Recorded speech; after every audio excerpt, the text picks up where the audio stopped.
Bonjour à toutes et à tous.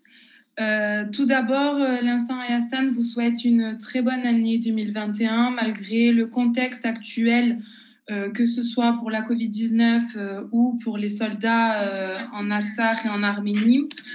Nous vous souhaitons malgré tout une très bonne année 2021 en espérant que vous avez pu passer vos fêtes proches de vos familles. Donc aujourd'hui, nous donnons rendez-vous pour faire un point sur le projet que le Norserunt a mené en Arménie. Donc nous avons Corinne Birgin et Pasteur Basmassian présents avec nous et qui étaient donc au projet en Arménie du 26 décembre au 2 janvier. Bonjour, bonsoir. Bonsoir Soline. Donc, vous êtes avec nous aujourd'hui pour nous présenter, nous parler du projet quand vous étiez en Arménie, mais aussi le contexte avant, comment vous avez préparé ce projet, pendant et après, surtout, ce que vous en avez retenu. Alors, tout d'abord, on va commencer par le avant. Comment avez-vous préparé ce voyage? Comment vous avez pu avoir les fonds pour mener à bien ce projet? Et quelles ont été les actions du Norserunt tout au long du mois de novembre et décembre pour pouvoir y aller? Ok, donc en fait, nous avions mis au niveau national une cagnotte. On avait mis en place une cagnotte. On a fait aussi une vente de pulls sur Marseille. En fait, chaque section de Norserunt Tagan ont vendu des pulls, par exemple. À Issy-les-Moulineaux, ils ont vendu, ils étaient sur le marché pour vendre des gâteaux. À Valence, ils ont fait une tombola. Et à Lyon, les Norserunt Tagan avaient fait une cagnotte avec la troupe de danse Nairi. Donc, ils ont divisé et ils nous ont donné la moitié de leurs sous. Et voilà. Et la cagnotte, elle est toujours sur le site et on peut toujours. Le lien, il est toujours là, quoi. D'accord, très bien, merci. Ensuite, les enfants d'Amaskaïn aussi, j'ai oublié de dire, ils ont fait des petites créations qu'on a vendues devant l'école. Donc, grâce à eux, on a pu récolter beaucoup d'argent aussi. Et aussi, le Norserunt a ouvert une nouvelle rubrique, on va dire, le Nosh Shop, et qui nous a permis justement de vendre nos pulls et que là, on va vendre autre chose aussi sur ce site. D'accord. Donc, tous ces bénéfices ont permis de contribuer au projet. Et le Norserunt a réussi, je crois, à avoir entre 17 et 18 000 euros pour le projet. Et je sais que vous avez ramené à peu près 250 euros à chaque famille visitée, c'est ça? Oui. C'est ça, $250. Oui, en dollars, pardon, c'est vrai. Voilà. Très bien. Et du coup, vous avez eu comment vous avez organisé votre voyage avant le départ? Vous avez pu assez facilement préparer votre voyage malgré le contexte actuel avec le Covid, etc. Oui, donc pour rentrer un peu plus dans les détails, déjà bonsoir à tous, bonne année à tout le monde. Voilà. Déjà pour rentrer un peu plus dans les détails, il a fallu vite s'organiser. Donc on était 8 de Marseille et 5 de Paris, 5 membres de Paris. Et donc il a fallu vite s'organiser, comme j'ai dit. On a loué, je vais vraiment rentrer dans les détails, hein. On a loué un Airbnb pour 8. Et ensuite, il a fallu acheter des billets d'avion. On a fait un test aussi. Précisons que chaque billet d'avion était à la charge du participant et non pas de la cagnotte. C'était vraiment libre, oui. Voilà. C'était chacun à sa charge. Ainsi que tous les pareil pour le logement. Ensuite, il a fallu faire un test pour être négatif pour pouvoir faire le projet. Une fois que ça, voilà, c'est ça. Une fois que ça a été fait, nous nous sommes rendus en Arménie. Et voilà, ensuite, on a commencé le projet humanitaire directement lorsqu'on a atterri en Arménie. D'accord, très bien. Merci. Donc, votre première impression, ça a été laquelle quand vous avez rencontré les familles d'Artsakh? Comment ça s'est passé au contact avec eux? En fait, ça a été la semaine, on est resté donc 6 nuits, 7 jours à peu près. La semaine a été divisée en 3 parties. Donc, la première partie, le premier jour, nous nous sommes rendus dans un hôpital à Yerevan, en plein centre-ville, où grâce à la Croix-Bleue, donc le Home, qui nous a vraiment aiguillés et orientés, le Home avait organisé une après-midi avec des enfants orphelins, des réfugiés orphelins d'Artsakh, et les femmes veuves malheureusement aussi, qui étaient là, avec une après-midi avec un Père Noël qui venait, qui offrait des cadeaux. Donc, dans cet hôpital-là, avec aussi des soldats qui étaient à l'hôpital, malheureusement, qui étaient blessés, donc soit malheureusement une jambe en moins, soit des bris de bombes dans la tête ou la partie supérieure du corps. Donc, malheureusement, les 12-13 Nolsentagan de France qui étaient là-bas, on n'a pas pu tous monter dans l'hôpital à cause de la situation sanitaire. Donc, il y a 5 Nolsentagan qui sont montés. Donc, Corinne, donc elle va vous raconter un peu mieux que moi, parce que malheureusement, je n'ai pas pu monter moi. Donc, vas-y, Corinne, explique. Donc, moi, je suis montée, donc on est monté. Il y avait une grande salle, elle était bien décorée, c'était magnifique. Il y avait tous les enfants, il y avait les femmes, et les soldats, en fait, offraient des cadeaux à ces enfants qui ont perdu leur père. Il y avait beaucoup d'enfants, je vais vous dire, il y avait une 50aine d'enfants. Et franchement, le Père Noël essayait de mettre de la joie, essayait de mettre de l'ambiance, etc. Mais franchement, c'était mort. Je ne sais pas comment vous dire, mais c'était vraiment c'était une situation tellement émouvante qu'en fait, par exemple, il y avait un soldat qui n'avait pas de jambes. Et justement, même les enfants, ils les regardaient bizarrement. Même tout le monde était choqué. Ils étaient tous sous le choc encore, en fait. Donc, ces soldats, eux, quand tu les vois, tu parles avec eux, ils sont contents que tu viennes les aider. Ils sont contents que tu viennes les rendre visite. Ils sont contents de parler avec toi, en fait. Ils ont besoin de ce soutien moral, plus de soutien moral que financier. Parce que financièrement, on leur a donné les sous. Mais dès qu'on était là pour eux, on les a écoutés pendant des heures et des heures. C'était les plus heureux. Fallait justement... Voilà, c'était très émouvant. C'était un moment très émouvant parce qu'il y avait des enfants qui disaient carrément je fais le vœu pour le Père Noël, et son vœu justement c'était que ses frères reviennent de l'armée ou que son père revienne. Et la maman, elle n'a pas dit que son père était mort justement, mais elle n'a pas trouvé de solution. Elle nous a demandé nous de lui dire, mais nous on lui a dit gentiment que son père n'allait plus jamais revenir et qu'il va rester en Artsakh. C'est tout ce qu'on a pu lui dire, et la petite avait 5 ans. C'est là qu'on s'en rend compte des différences et la difficulté de ces périodes de fête, surtout, et de Noël. Et on s'en rend compte la différence entre ce qu'on peut vivre, nous, en diaspora, de façon un peu plus lointaine. Mais c'est vrai qu'on le vit très mal. Je sais que la diaspora le vit très mal en étant loin, malheureusement. Oui. Très bien. Donc, je sais que vous avez visité pas mal de familles. Grâce donc au Home, comme on disait, c'est la Croix-Bleue en Arménie. Est-ce que vous pouvez un peu m'expliquer comment s'est passée la visite de ces familles? C'est vous qui allez à eux ou ils venaient à vous? Qu'est-ce que vous distribuez sur place? Donc, comme j'ai commencé à dire, la semaine était divisée en trois parties. Donc, la première partie, c'était la visite de cet hôpital. Donc, voilà, donc, comme Corinne a expliqué. Deuxième partie, c'était le deuxième et troisième jour. Ou le deuxième jour, excusez-moi, c'était la visite du village. Nous sommes rendus en car dans ce village, dans ces deux villages-là, où les réfugiés nous attendaient à leur mairie, donc dans la mairie du village. Et donc, comme j'ai pu le dire, les réfugiés nous attendaient. Nous sommes arrivés dans la mairie et nous avons commencé à distribuer l'argent, ainsi que des cadeaux pour les enfants de la famille qui avaient besoin d'aide, tout simplement. Donc, c'était divisé dans une salle, divisé en 3 stands. Premier stand, il y avait un questionnaire que la Croix-Bleue avait mis en place pour identifier les personnes. Voilà. C'était pour identifier les réfugiés, s'ils avaient le droit à cette aide-là, s'ils faisaient partie de ce village-là. Ensuite, il y avait la distribution, un stand avec l'enveloppe, remise en main propre de l'enveloppe à la famille.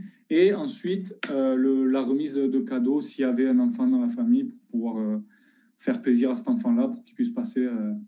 Et s'il n'y avait pas des enfants, on avait acheté des manteaux pour les parents. Voilà. Donc ça, c'était la deuxième partie, entre guillemets, du projet. C'était vraiment aller vers eux, aller chez eux dans leur deuxième maison, si je puis dire. En gros, ils ont quitté leur terre pour pouvoir venir, malheureusement, dans la région de Massis. C'était des maisons d'amis à eux, donc c'était des contacts, grâce à des contacts. Voilà. Nous, on a réussi justement à aller dans ces villages, dans ces mairies, grâce au Rhum, parce que le Rhum, on était en collaboration avec eux, ils nous ont donné des listes, c'est grâce à ces listes qu'on a pu distribuer l'argent. Le Rhum, il a plus de 5000 familles, il suit plus de 5000 familles depuis la guerre. Donc voilà. Sur place, en Arménie, c'est ça? C'est ça.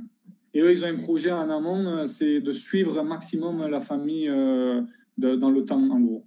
Par exemple, sur 6 mois, tous les mois, verser une somme à cette famille, mais pendant 6 mois, ne pas les laisser à l'abandon au bout d'un mois. Parce que c'est bien, nous, on y va un mois, on leur donne, mais le mois d'après, ils mangent quoi, ces gens?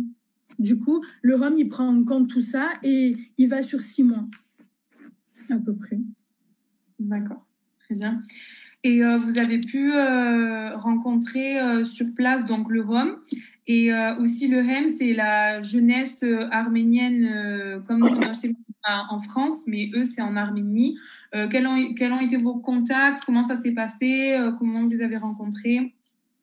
D'habitude, on le voit dans le contexte des réunions ou même des séminaires ou dans des endroits plus festifs. Là, on était venus justement, c'était pour se réunir pour l'après-guerre. Qu'est-ce qu'on va faire? Donc, on a eu plusieurs réunions en interne entre nous. Il y avait plusieurs Engel, il y avait des États-Unis, de Suède, de France, d'Hollande aussi. Ils sont venus, en gros, on est venu apporter l'aide de la diaspora, être aux côtés de nos frères et sœurs là-bas qui ont besoin de nous. Et voilà, nous, c'était notre mot d'ordre. Voilà, pour nous. Et aussi, il y a eu une après-midi, en fin de soirée, on s'est réunis tous ensemble dans un album pour pouvoir justement pour se rencontrer et pour discuter de tout ça autour d'une table. Et il y a eu une présentation générale de tous les membres. Et voilà, on a passé un peu de temps avec eux pour discuter de tout ça. Et à titre personnel, on s'est rendu compte qu'il y avait pas, en gros, de la mobilisation de chaque jeune et de chaque Nord-Sénégalais du monde. En gros, chacun, de manière personnelle, ont voulu venir en Arménie pour constater, pour essayer de en gros, c'est le devoir du Nord-Seruntagan de se rendre sur place et d'aider ces gens moralement et financièrement. Ensuite, on a parlé de nos problèmes dans différents pays. On a essayé de s'aider, comme d'habitude. Voilà. Ensuite, vous avez rendu visite au cimetière qui s'appelle Yelapelour en Arménie. Ça a dû être un moment très difficile. Si vous pouvez nous en parler en quelques mots.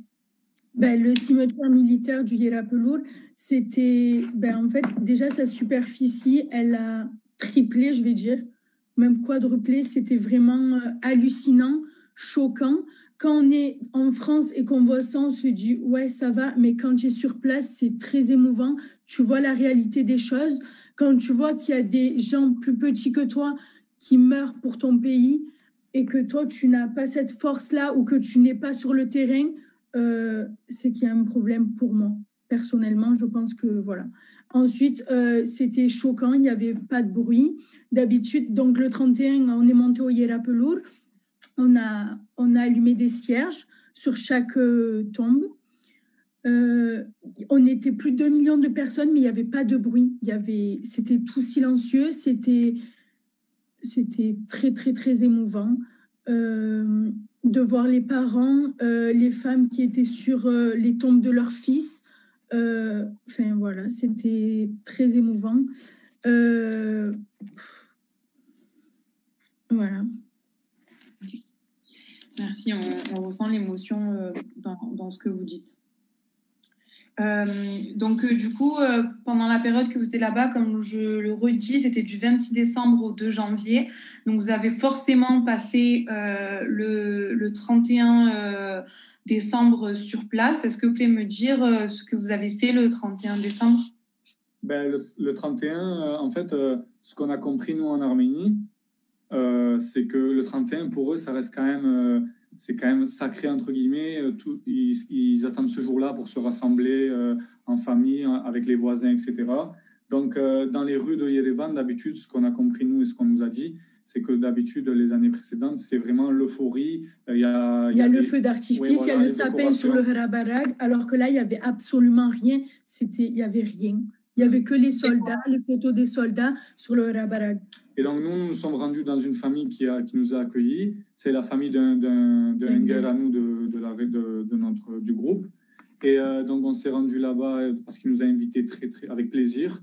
Et donc, on a passé la soirée avec eux, sa femme et sa fille. Malheureusement, ces deux filles sont en service, enfin, sont au front aujourd'hui, sont en service. Ils ont participé à la guerre, tout simplement. Et nous, ça nous a vraiment fait chaud au cœur, ça nous a vraiment fait plaisir qu'ils nous donnent vraiment de l'importance, que malgré le fait que ces deux garçons ne sont pas à la maison pour le 31 pour fêter ça et les parents, ben, eux, ils nous ont donné de l'importance, et vraiment, ça nous a fait vraiment plaisir. Et surtout, la manière dont ils nous ont accueillis, ils ont essayé d'être le plus à l'aise possible avec nous, de nous mettre à l'aise surtout, parce que pour nous, c'est quand même assez compliqué de venir chez des gens qu'on ne connaît pas vraiment spécialement, et surtout chez des gens où normalement, à notre place, il y a leurs enfants qui ont notre âge aussi.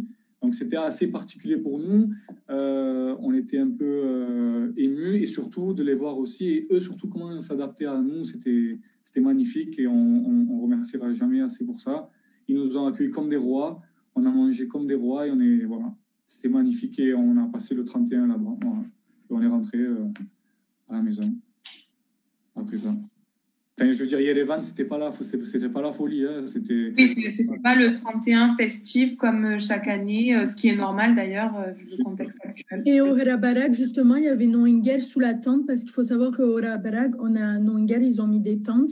Et justement, il y en a plein qui se sont retrouvés là-bas, plein de Norsiruntagan, etc. Ils se sont retrouvés là-bas.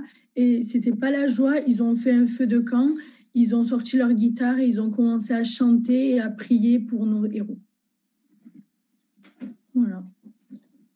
Très bien, merci. Je sais que vous avez pu voir certaines manifestations en particulier. Comment s'est passée cette rencontre avec les manifestants, l'ambiance générale? Nous, quand nous sommes arrivés, il y en a déjà eu une, apparemment, ce qu'on a compris. Et ensuite, un jour, lorsqu'on a visité les familles, justement, on a su qu'il y avait une manifestation pas loin de Rabarag. Donc, malheureusement, nous, on n'a pas pu y participer parce que vraiment, la priorité, c'était la visite chez les familles. On ne pouvait pas se permettre de reporter ou d'annuler des familles. Donc, on était vraiment concentrés sur la visite des familles. On n'a pas pu participer aux manifestations. Voilà. Mais sinon, apparemment, oui, ce qu'on a compris, c'est qu'il y avait de nombreux manifestants et qu'il y avait aussi malheureusement des débordements avec les forces de l'ordre. D'accord. Je voulais juste préciser que ceux qui nous écoutent et qui nous regardent, n'hésitez pas à poser des questions qu'on pourra justement leur poser à la fin de cette petite rencontre. Je vois qu'il y en a qui commencent, donc je vais les noter. Ensuite, on voulait vous demander l'ambiance générale en Arménie, comment vous la ressentiez à part les manifestations, parce que vous avez été en contact avec de nombreuses personnes, qui soient Artsarti, qui soient Yerevansi ou d'autres personnes dans les villages que vous êtes rendus. Quelle était l'ambiance générale, même si j'imagine qu'elle n'était pas plus de sa forme, mais quelle était l'ambiance générale, comment ça s'est déroulé? Il n'y avait pas de fête, il n'y avait pas de musique, il n'y avait absolument rien. Les gens faisaient leurs courses et rentraient chez eux. En fait, ils font l'essentiel pour eux, aller à l'école ou aller au travail et rentrer à la maison. Il n'y a plus de joie, il n'y a plus rien. La ville, elle est morte. D'accord. Et comment vous avez aperçu votre aide de la diaspora sur ces personnes-là? Est-ce qu'elle a été bien vue, mal vue ou attendue? Déjà, pour rebondir sur ça, il y a eu donc la troisième partie du projet, et la troisième partie, c'était vraiment la visite chez les familles, là carrément. Donc, on s'est divisé en plusieurs groupes. Donc, on était 12, on s'est divisé en 3-4 groupes. Tous les jours, on se divisait en 3-4 groupes. Et on allait vraiment chez les familles. Donc, 2 heures avant, on les appelait pour dire qu'on allait venir chez eux et qu'on allait s'asseoir autour d'une table et distribuer l'argent qu'on avait promis, entre guillemets. Et lorsqu'on allait chez eux, vraiment chez l'Artsarti, chez le réfugié Artsarti, c'était pas la joie, mais vraiment, ils nous attendaient comme... comment dire, ils étaient très contents. Sauveurs, voilà, ils étaient très contents de nous voir. Ils nous expliquaient leur peine, leur haine ou leurs questions, leurs questionnements. Des fois, c'était compliqué pour nous d'entamer des discussions ou d'aborder des sujets parce qu'on ne savait pas sur quel terrain aller. Est-ce qu'il fallait parler de leur deuil? Est-ce qu'il fallait parler de la situation en Artsakh?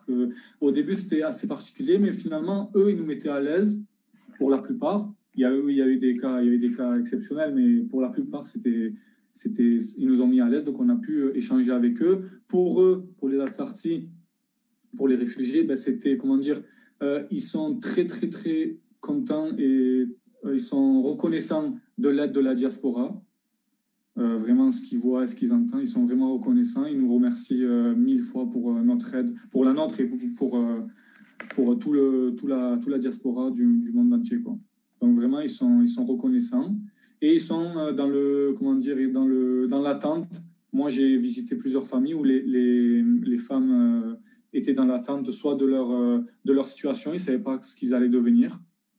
Ils ne savaient pas si leur mari allait rentrer, s'ils allaient pouvoir un jour retourner sur leur terre. C'est vraiment l'incompréhension et le questionnement sans cesse. Moi, j'ai demandé à plusieurs familles, en partant là-bas, j'ai dit, est-ce que vous retournerez dans votre maison ou en Artsakh ou même à Stepanakert, etc.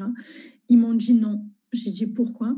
Ils m'ont dit parce qu'en fait, ce qu'on a vécu, on l'a vécu comme un deuxième génocide en fait. Parce que pour nous, c'est horrible ce qui s'est passé. Ils ont dit ce matin, par exemple, on s'est réveillé. Le matin, on a vu des drones venir sur nous. Le temps de descendre, l'immeuble tombait déjà sur nous. Donc vite, on est vite venu direction Yerevan. C'est tout, on ne s'est pas posé de questions, on n'a rien pris avec nous, on est venu pieds nus. Et ils disaient aussi qu'il y a personne... En gros, quand tu marches dans la rue, il y a les Azéris, il y a les Turcs, et les femmes, elles me disent, comment tu veux retourner là-bas? Eux, ils nous regardaient bizarrement. Nous aussi, on les regardait bizarrement. C'est tout ce qu'on pouvait faire. On ne pouvait rien faire d'autre. On ne discutait pas, on ne parlait pas. On passait en espérant de ne pas mourir ou en espérant qu'ils ne nous fassent rien, tu vois. C'était très, très dangereux. Et les enfants aussi, ce qu'ils ont vécu, c'était horrible. Il y a une petite fille aussi qui me racontait que justement...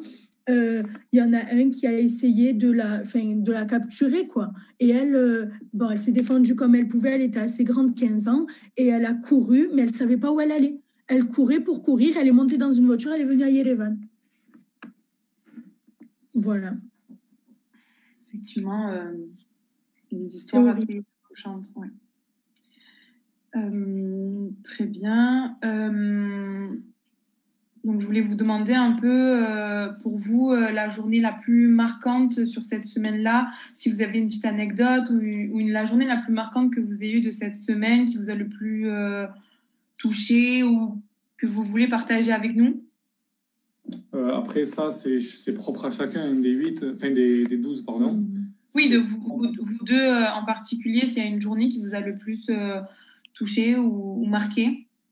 Moi, par exemple, c'était la visite. En fait, à chaque journée, c'était riche en émotions. On apprenait tous les jours, mais par exemple, moi, c'était la visite carrément dans la région de Massis, où il a fallu... en fait, moi, mon rôle, c'était de remplir le questionnaire, vu que j'ai la chance d'écrire arménien.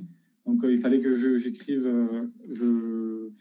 le questionnaire, quoi. Et en gros, le plus marquant pour moi, c'était des fois de refuser les familles parce qu'elles n'étaient pas sur la liste du Home. Et en fait, elle n'était pas dans cette région-là, la femme n'était pas dans cette région-là, mais son tour, c'était au prochain village, en gros. Mais la femme, vu qu'elle est en situation de survie, entre guillemets, elle est venue pour avoir une aide dans la région de Massis, mais on a dû malheureusement la refuser parce qu'il faut de l'argent pour tout le monde, quoi. Et son tour attendra. Mais le truc, c'est que lorsqu'elle est venue, j'ai dû la refuser, malheureusement. Et ça, c'était un déchirement un déchirement. Oui, mais on a refusé parce qu'elle reçoit des aides d'autres associations.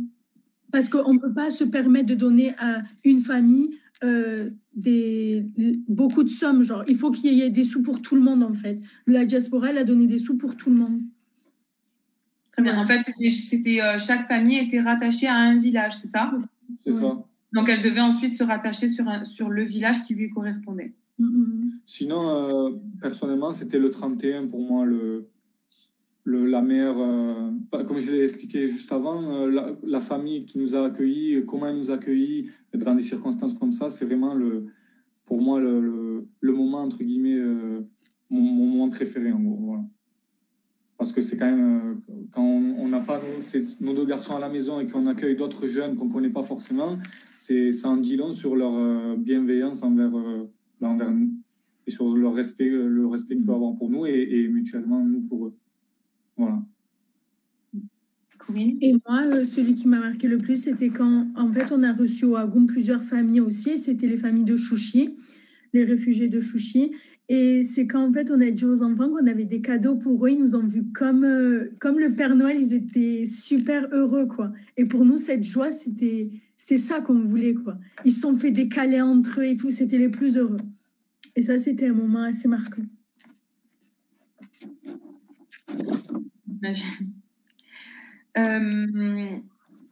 Du coup, est-ce que vous voulez rajouter quelque chose personnellement que j'aurais peut-être omis?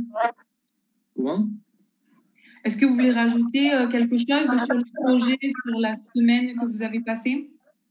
Moi, si j'ai quelque chose à dire, c'est vraiment merci à la communauté arménienne de France qui a aidé à mener à bien ce projet. Parce que vraiment, sans l'aide de tout le monde, on n'aurait pas. Enfin, je veux dire, c'est la solidarité qui a fait qu'on a pu mener ce projet jusqu'au bout.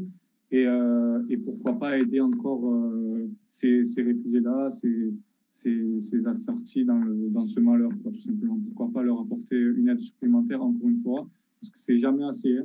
C'est jamais assez. C'est à nous de se mobiliser tous ensemble pour pouvoir subvenir à leurs besoins un maximum. Voilà. Vraiment, merci beaucoup. C'est vraiment, ça nous a fait chaud au cœur de voir cet engouement-là autour de nous, autour du projet et autour de ces familles-là, réfugiées. C'est vrai, en un mois, il y a eu une forte mobilisation. En un mois et demi, il y a une forte mobilisation. Je ne sais pas si on l'a précisé dans l'interview, mais qu'il y a l'école et les élèves de l'école à Mascaïne qui ont fait une vidéo pour les familles des réfugiés et que vous transmettiez cette vidéo à chaque famille que vous visitiez, c'est ça? Oui, cette vidéo, elle a vraiment marqué les esprits parce que c'est une très, très belle vidéo, surtout chez les familles là-bas. Pour la petite anecdote, malheureusement, un jour, j'ai dû montrer cette vidéo de partout où on allait. C'était dédié à eux déjà de base. Oui. Donc, une fois, j'ai dû montrer la vidéo à une bonne femme et malheureusement, au bout de la 15e seconde, elle n'a pas réussi à continuer la vidéo, à continuer de regarder la vidéo. Elle était tellement émue qu'elle m'a dit mon jeune garçon, je peux pas continuer de regarder cette vidéo. Elle était vraiment en larmes, donc j'ai dû arrêter malheureusement la lecture de la vidéo. Mais voilà, pour dire que cette vidéo vraiment a été très très bien faite et ça a vraiment ému et marqué les esprits. Voilà. Et cette vidéo, elle est sur le Nord-Siroun, sur le site du Nord-Siroun et sur l'Instagram du Nord-Siroun aussi. Donc voilà, on peut remercier aussi les élèves de la Mascaïne, la direction et l'école en elle-même de nous avoir aidés financièrement avec la vente d'objets de Noël devant l'école et aussi les élèves eux-mêmes qui nous ont aidés à faire la vidéo et à être présents sur la vidéo. Et le primaire avait fait aussi des lettres qu'on a distribuées aux enfants là-bas, aux parents. Ils étaient super heureux et fiers surtout qu'il y ait des Arméniens. Et en fait, il y en avait même qui étaient choqués qu'on parlait bien en arménien. Et on leur a dit qu'on a une école arménienne, donc c'est un peu normal pour nous. Mais ils étaient fiers de nous. Et nous, on a dit, nous, vous êtes nos héros. Et elle a dit, ouais, pour nous, c'est la même chose. C'est vous, nos héros, la diaspora. Tous les gens qui ont participé pour mener à bien ce projet. Ouais, c'est super. Très bien. Du coup, il y a deux petites questions. S'il y en a qui ont encore des questions, n'hésitez pas à les poser. Donc, alors, je ne sais pas si vous avez la réponse ou pas, mais il y a des personnes qui nous demandaient à quand un nouveau projet. Je pense que je peux répondre très rapidement pour vous. En fait, la cagnotte est toujours ouverte en ligne. Vous pouvez toujours participer et faire des dons.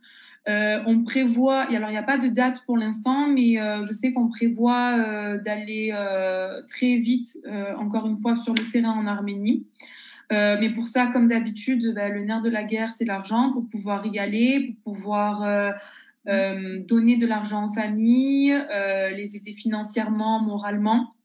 Donc, la cagnotte est toujours ouverte en ligne. Vous avez le North Shop, c'est une boutique en ligne qu'a fait le North Serund. Là, comme vous voyez sur Passer, c'est le pull Strong qu'on a vendu pour pouvoir récolter de l'argent pour pouvoir aller au projet. Mais bientôt, il y a de nouvelles choses qui vont se vendre d'ailleurs cette semaine. Vous allez avoir de nouveaux produits à la vente et tout ce bénéfice est reversé directement à notre cagnotte pour participer et aller à ce projet. Alors, il y a plusieurs fois cette question, c'est quel impact a eu ce projet sur votre vie et une fois que vous êtes rentré en France, comment vous avez été au niveau, je pense, plutôt émotionnel et aussi au niveau psychologique aussi, parce que je pense qu'il y a un très grand impact sur votre vie. Moi, pour ma part, en fait, il a fallu ce projet pour que je mette des images sur tout ce qu'on a pu entendre auparavant sur la guerre, sur la situation des familles, sur leur survie. Donc, moi, ça m'a permis vraiment de voir l'envers du décor, la gravité ou non de la situation. Et ça m'a, lorsque je suis retourné en France, ça m'a donné encore plus envie de m'impliquer pour ces gens-là, parce que ça, quand même, ils crient à l'aide, mine de rien, même s'ils ne le disent pas, ça reste des gens fiers, mais on voit directement le manque qu'ils ont. Donc, ça m'a donné encore plus envie de m'impliquer à fond pour pouvoir subvenir à leurs besoins un maximum. Voilà, pour ma part, c'est ça. Après, ouais. Moi, j'ai beaucoup pris en maturité, je pense, et surtout pour les futilités. Des fois, en fait, en France, on a trop tout ce qu'on veut. Et là, je me rends compte qu'avec un rien, on peut les rendre heureux. Et que nous, ici, on s'énerve pour un rien, ou on veut que de la marque, ou on veut que le meilleur, etc. Mais en fait, faut rester simple, en fait. Il y a tout. Faut rester simple parce qu'eux, ils n'ont pas de maison aujourd'hui.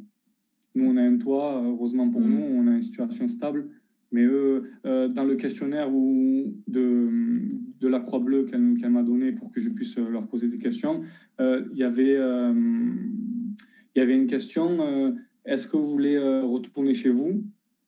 Et ils m'ont dit, on n'a pas de toit, ils n'ont pas de travail, ils n'ont rien, donc ils peuvent pas retourner chez eux. Sans argent, personne n'avait un travail. Dans chaque question que je posais, il n'y avait aucun Aksarti qui m'a dit j'ai un travail aujourd'hui. Donc en Arménie, ils n'ont rien pour l'instant, ils sont dans le tout complet, ils ne savent pas quoi faire pour l'instant.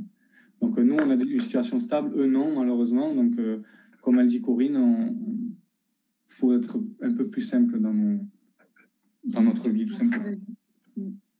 Voilà. Très bien. Je pense que c'était la dernière question. Vous voulez dire un mot de fin? Non? Oui. Mot de fin, vraiment, merci à tous d'avoir...